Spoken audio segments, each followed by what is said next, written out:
आपकी जन अदालत न्यूज़ से मैं हूं राजा भैया पाल और आज आपकी जन अदालत न्यूज़ पर हम दिखाएंगे आपको दंदरौआ धाम की महिमा क्या है। और दंदरौआ धाम की महिमा को कौन बता सकता है बखूबी, ये तो कोई नहीं बता सकता, लेकिन फिर भी हमने कोशिश की है कि आपकी जन अदालत न्यूज़ के आज के एक्सक्लूसिव इंटरव्यू में हमारे साथ जुड़ रहे हैं संस्कार, आस्था एवं सत्संग टीवी के भागवताचार्य पंडित पवन शास्त्री जी आपकी जन अदालत न्यूज़ पर हैं, जो कि आज हम दंदरौआ धाम पर आज के एक्सक्लूसिव इंटरव्यू हमारे साथ जुड़ेंगे।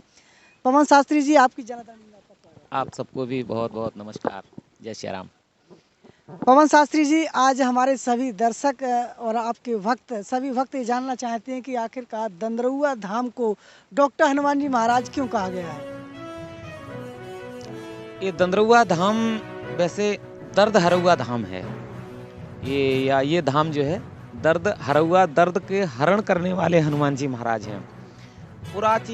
पुरानी ही ऐसी मान्यता है कि यहाँ जो भी किसी को भी शारीरिक पीड़ा हुई है, शारीरिक पीड़ा से जो कोई घिरा हुआ है और उसने एक बार हनुमान जी महाराज को आकर के प्रणाम किया और अपनी विनती सुनाई, अपना दुख सुनाया, तो हनुमान जी महाराज ने उसे शारीरिक रोगों से मुक्त कर दिया, शारीरिक पीड़ा से मुक्त कर दिया है। हजारों लाखों लोग ऐसे हैं जो अपने रोग को लेकर के आए और यहाँ दर्शन करने के पश्चात यहाँ से रोग मुक्त होकर चले गए। बीमारी से मुक्त होकर लोग चले जाते हैं।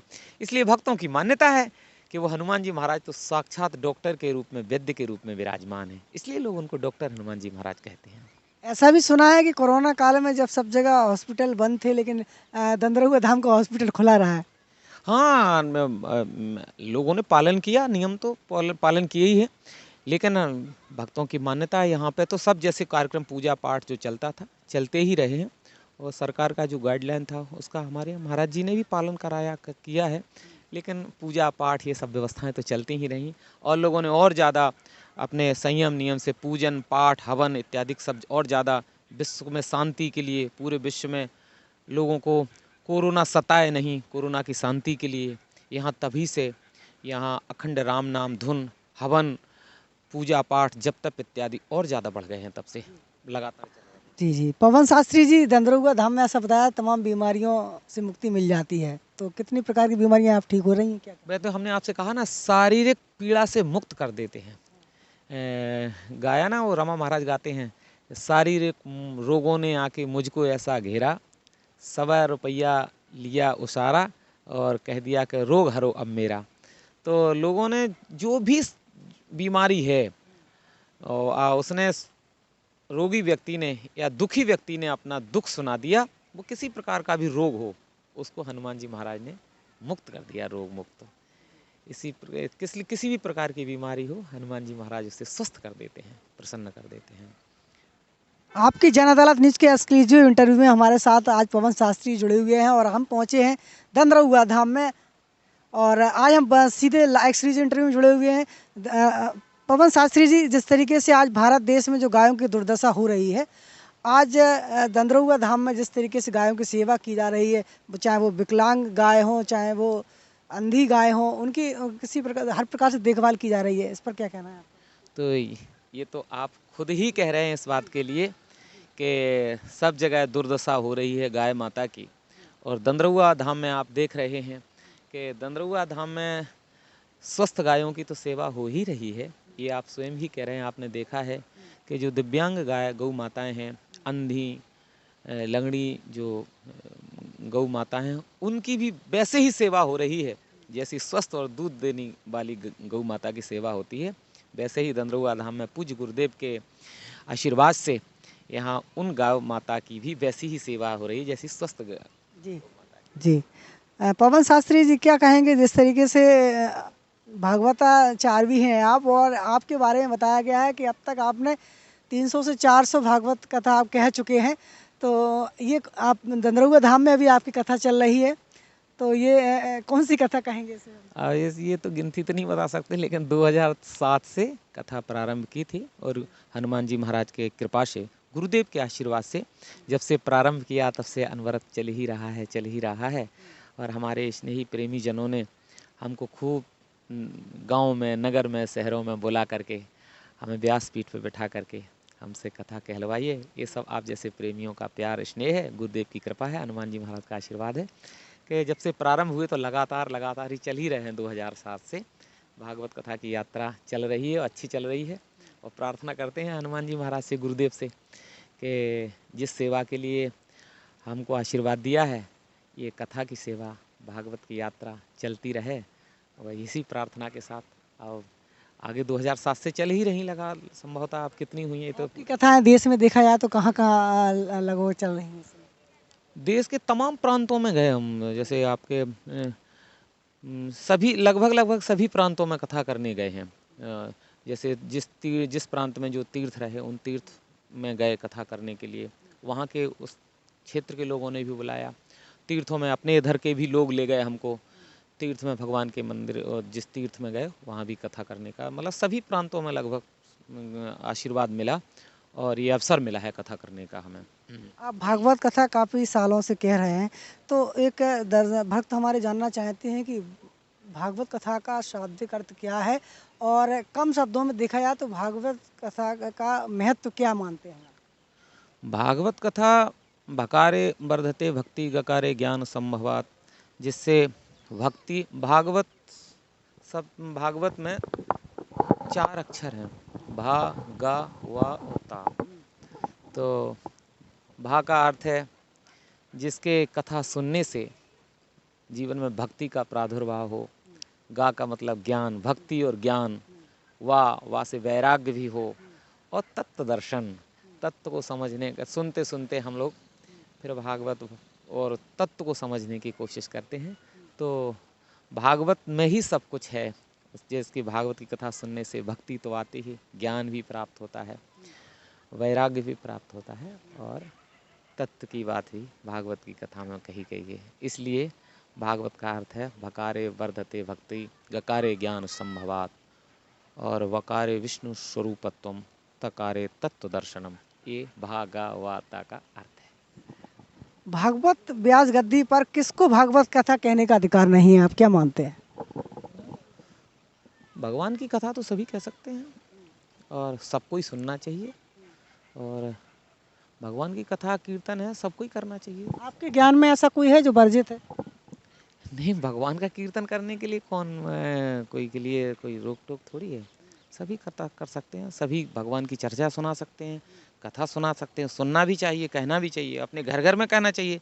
जो हम तो कहते हैं जो कथा सुन के जाएं फिर अपने घर में सुनाएं। घर का अगर एक सदस्य, पूरे सदस्य नहीं आ पाए कथा सुनने के लिए, एक सदस्य ही आता है, तो फिर वो घर जाकर जो सुन के जा रहा है वो अपने घर वालों को सुनाए। सबको कहना चाहिए कथा। हाँ, वो अनुष्ठान की एक अलग व्यवस्था होती है, जैसे आपने कहा कि किसको नहीं कहना चाहिए, तो वो एक अनुष्ठान की पद्धति अलग है, उसके अलग नियम होते हैं। तो मान लिया, तो वैसे कथा सबको ही करना चाहिए, सबको ही भगवान का कीर्तन रोज करना चाहिए, भगवान की चर्चा तो रोज होना चाहिए घर घर में। आप देखते नहीं थे पहले, अभी भी होती है गाँव में, नहीं बते रामायण कहीं जाती थी घर घर में, सावन हर मनुष्य व्यास गद्दी पर बैठ सकता है? व्यास गद्दी, हाँ ये जरूर है उसका अब अनुष्ठान पे बैठे तो अनुष्ठान के नियम होते हैं, उसमें भागवत में बताया कि किसको बैठाना है, किसको जिसको हम व्यास बनाने जा रहे हैं, व्यास गद्दी पे बिठा रहे हैं, उन अनुष्ठान के कुछ नियम है, तो उस नियमों का पालन करना चाहिए। उसमें है कि किसको करना चाहिए, किसको नहीं करना चाहिए, ये भी बात बताएंगे। लेकिन अनुष्ठान की तो बहुत बात अगर सभी जानते हैं, अनुष्ठान के एक अपने नियम होते हैं, और उस नियम के अनुसार जो पात्रता रखता है उसको कथा करनी चाहिए। एक्सक्लूसिव इंटरव्यू में, आपकी जनता न्यूज़ के इंटरव्यू में हमारे साथ पंडित पवन शास्त्री धंधरुआ धाम में जुड़े हुए हैं। धंधरुआ धाम की भव्यता के बारे में बात की जाए तो किस तरीके से धंधरुआ धाम को भव्य बनाने का प्रयास लगातार यहाँ पर महाराज जी कर रहे हैं? महाराज जी के प्रयास से ही आप देख रहे हैं कि हनुमान जी महाराज की तो अपनी महिमा है ही। यहाँ धंधरुआ हनुमान जी महाराज तो उनकी तो महिमा विश्व विख्यात है। लेकिन गुरुदेव भगवान ऐसा देखा गया कि जब से हमारे गुरुजी महाराज ने यहाँ व्यवस्था देखी, तब से दिन दूना रात चौगुना ये आश्रम और धाम बढ़ता चला गया।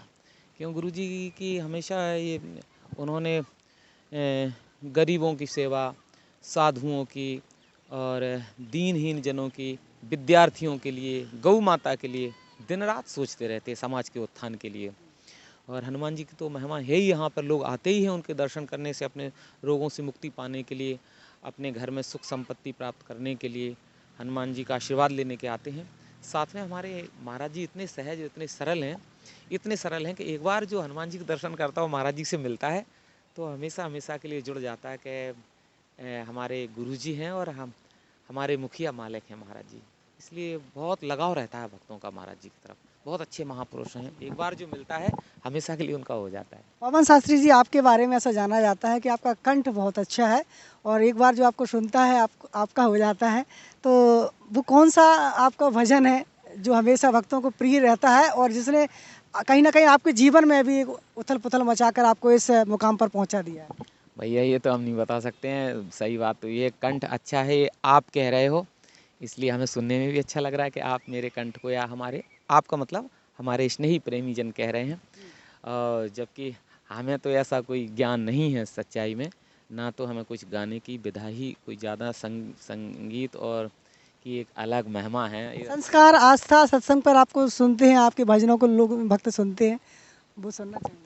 तो भजन तो हम लोग गाते रहते हैं मस्ती में। एक बार कहा ना, हम लोगों को ज़्यादा ज्ञान नहीं है संगीत का, और एक बार हमने सुना था, हमारे बड़े भैया हैं अग्रज श्री रमाकांत व्यास जी, उनकी कथा में सुना था कि एक बार मीरा जी गीत गा रही थी भगवान के मंदिर में, तो उन्होंने बड़ा अच्छा गीत गाया, लोगों ने खूब आनंद लिया उस गीत का।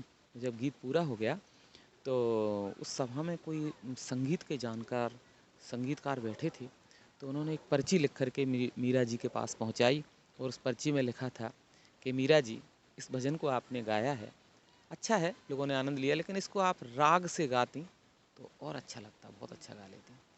तो मीरा जी ने जो जवाब दिया बड़ा अद्भुत दिया है। मीरा जी ने कहा कि मुझे राग का पता नहीं, राग ताल का मुझे पता नहीं है, मैं तो राग से नहीं, राग को ध्यान में नहीं देती, तो मैं तो भगवान के अनुराग को ध्यान में रख कर के गीत गाती हूँ, इसलिए अच्छा लगता है। तो यही मेरा है कि अपन भी भगवान के प्रेम में गा देते हैं और आप लोगों को अच्छा लग जाता है। ये मुझे बहुत खुशी होती है जब आप जैसे मित्र यार शुभचिंतक ये कहते हैं कि आपका भजन अच्छा लग रहा है, तो हमें उत्साह बढ़ जाता है। तो फिर तो कोई भजन लोग तो हम लोग तो गुनगुनाते रहते हैं। कन्हैया तुम्हें एक नजर देखना है, जहाँ जिधर तुम छुपे हो, जिधर तुम छुपे हो उधर देखना है। कन्हैया तुम्हें एक नजर देखना है।